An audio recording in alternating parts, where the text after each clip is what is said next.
ஆண்டவரும் இரட்சகருமாகிய இயேசு கிறிஸ்துவின் இனிய நாமத்தில் உங்களை யாவருக்கும் அன்பின் வாழ்த்துக்களை தெரிவித்துக் கொள்கிறேன். அருமையான தேவப்பிள்ளைகளே, புதிய நாள் புதிய நம்பிக்கை தின தியானத்தின் மூலமாய் இந்த நாளில் கூட உங்களை சந்திப்பதில் நான் மிகுந்த மகிழ்ச்சி அடைகிறேன். அல்லேலூயா.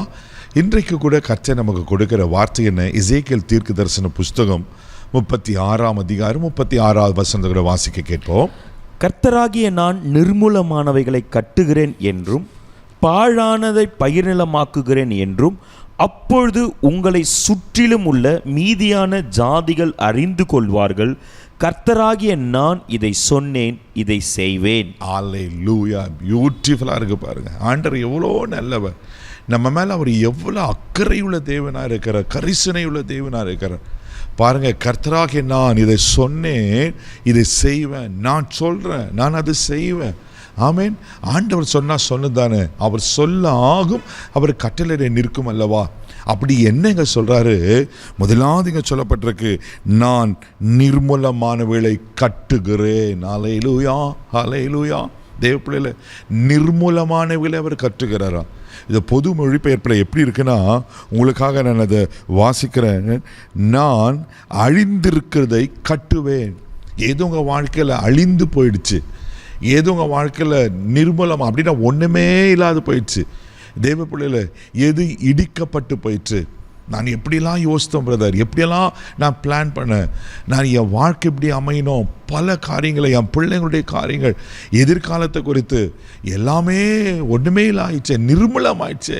அப்படி யோசிக்கிறீங்களா? ஆண்டவர் சொல்கிறாரு, நான் சொன்னால் நான் செய்வேன்னு சொல்லிட்டு நிர்மூலமானவைகளை நான் கட்டுவேன். ஏதோ உங்கள் வாழ்க்கையில் நிர்மூலமாயிடுச்சு. ஒருவேளை தேவ சித்தம், உங்களை குறித்த தேவ சித்தம் நிர்மூலமாயிடுச்சு, அழிஞ்சு போயிடுச்சு, அவ்வளோதான், எல்லாம் இடிஞ்சு போயிடுச்சுன்னு நினைக்கிறீங்களா? ஒரு குட் நியூஸ். இன்றைக்கு ஆண்டவர் என்ன சொல்கிறேன்னா, நான் அதை திரும்ப கட்டுவேன். அல்லேலூயா. கர்த்தர் கட்டுவேன்னு சொல்லிட்டார்னா கட்டாமல் விட மாட்டார்.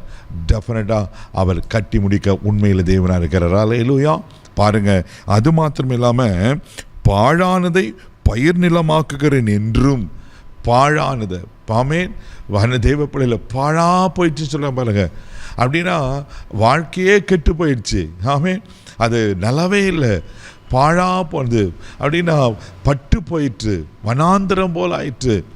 அந்த பாழானதை கர்த்தர் என்ன செய்கிறாரா? பயிர் நிலமாக்குறாரா. இப்போ பாழானதில் போயிட்டு பயன்படுத்த முடியுமா? பயன்படுத்த முடியாது. பாழானது அவ்வளோதான், அதில் பயிர் வச்சாலும் முளையாது. ஆமேன். அது இப்போ இனி அதுக்கு சூட்டபிள் கிடையாது, அது ஏற்றவை கிடையாது. ஏன்னா அது கெட்டு போயிடுச்சுன்னு அர்த்தம். நான் ஆண்டவர் என்ன சொல்கிறாருன்னா, பாழாக தானே போயிடுச்சு, கெட்டு தானே போயிடுச்சு, அது பயன்படுத்த முடியாதானே போயிடுச்சு, அது ஒன்றுமே இல்லாதானே போயிடுச்சு. ஆனால் நான் அதை பயிர் நிலமாக்குவேன், விளைச்சல் ஒன்றில் நிலமாக்குவேன். அல்லேலூயா. எவ்வளோ நல்லா ஆண்டவர் பாருங்கள்.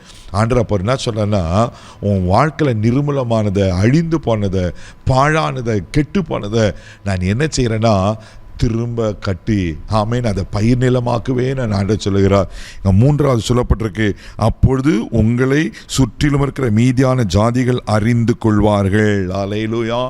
அப்போது இவங்கெல்லாம் எங்கள் வாழ்க்கை அவ்வளோதான், முடிஞ்சிச்சு, இனி உங்களுக்கு நம்பிக்கை இல்லை, இவ்வளோ அவ்வளோதான் அப்படின்னு சொல்லி உங்களை குறித்து பலர் பலவிதமாக பேசியிருக்கலாம்.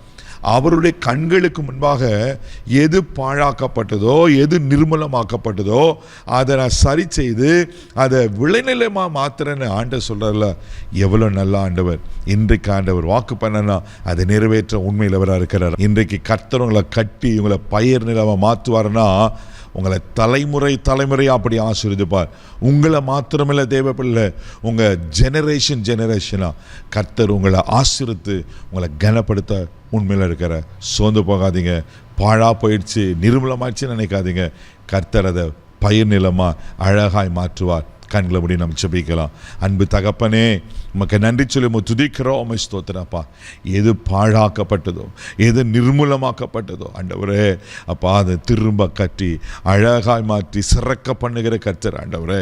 எங்கள் பாழான வாழ்க்கை பயிர் நிலமாய், விளைநிலையமாய், ஆசீர்வாதமாய் மாறுவதாக நான் ஜெபம் பண்ணுறேன்ப்பா. எங்கள் வாழ்க்கையை நீங்கள் கட்டுவீராக. நீங்கள் அப்படி செய்கிற ஸ்தோத்திரம். தலைமுறையாய் நான் செய்வேன்னு சொன்ன கர்த்தர் எங்கள் தலைமுறை ஆசீர்வதியும். இந்த நாள் முழுதும் கரம் எடுத்து நடத்தும் தெய்வீக கிருபைக்கு பாதுகாப்பு ஒப்பு கொடுக்குறேன். இயேசுவின் மூலம் ஜெபம் கேளும் பிதாவே, ஆமென். அவர் பாழானவர்களை பயிராக மாற்றுவார். தைரியமாக போங்க. God bless you.